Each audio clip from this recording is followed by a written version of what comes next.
It was the best of times. It was the worst of times. It was the spring of hope. It was the winter of despair. We had everything before us. We had nothing before us.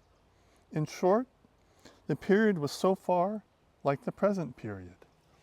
So goes the opening to Charles Dickens' Tale of Two Cities. Times are tough, and they always have been. The key to succeeding in this life is being able to take the actions necessary to propel yourself forward, regardless of what's going on around you and what's going on within you.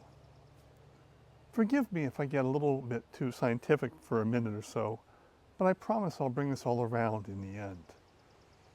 In neurophysiology, there's a principle known as the all or nothing principle. In short, what it means is for all excitable tissues, nerve cells, muscle cells, in order for them to do their job, for a nerve cell to conduct impulses, for a muscle cell to contract, there is what's known as an action potential, a potential for action. And in order for that action potential to fire, there has to be a threshold limit, a threshold level of stimulation.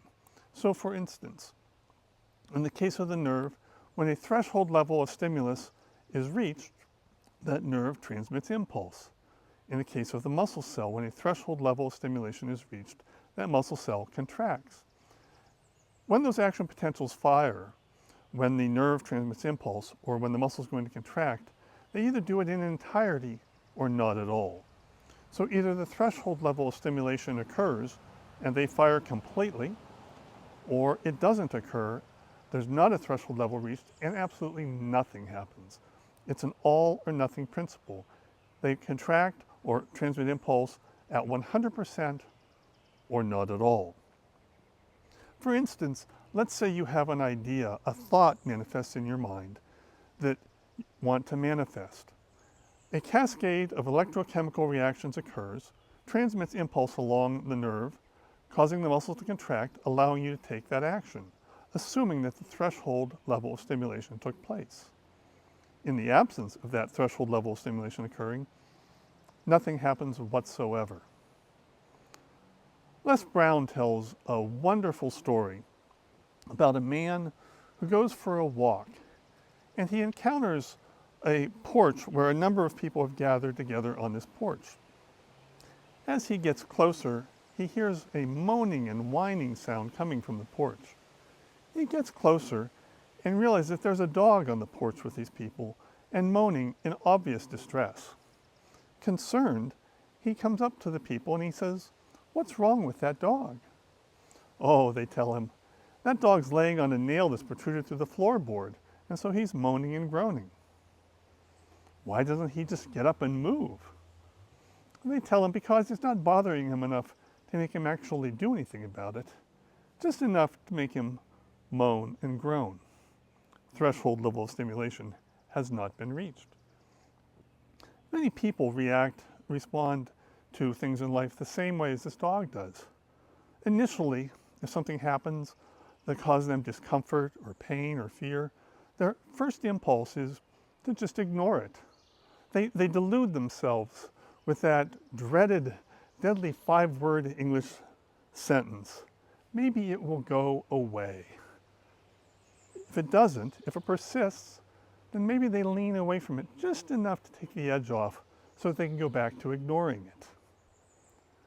But your comfort zone doesn't kill you all at once. It eliminates you slowly, over time, with each and every unrealized potential. Each time that there was an action potential that could have fired, that should have fired to cause you to take proper action, but didn't fire because that threshold level of stimulation wasn't there. Let's go back to the example of the dog. What if, instead of ignoring it and just complaining, or leaning away from it even a little bit, what if instead that dog were to lean into its discomfort? What if it were to lean into that nail? That discomfort would quickly become intolerable, and it would cause a cascade of reactions, nerves transmitting, muscles contracting, and that dog would get up and move and solve its problem. Similarly, what if instead of ignoring it, what if leaning away from it, what if instead you could train yourself to lean into it, to act scared? And when I say act scared, I do not mean pretend to be frightened. What I mean is to recognize the fear, lean into the fear, and allow it to prompt you, to move you into proper action. Allow it to reach that threshold level of stimulation to cause you to actually take action. Act scared. We're all scared most of the time, right? But if you can learn to act scared, in other words, to take action anyways, don't ignore it, don't lean away from it, but lean into it so that it forces you to take the necessary actions, we could all look forward to a better and brighter tomorrow. I hope you find this useful. We'll see you next time. And in the meantime, act scared.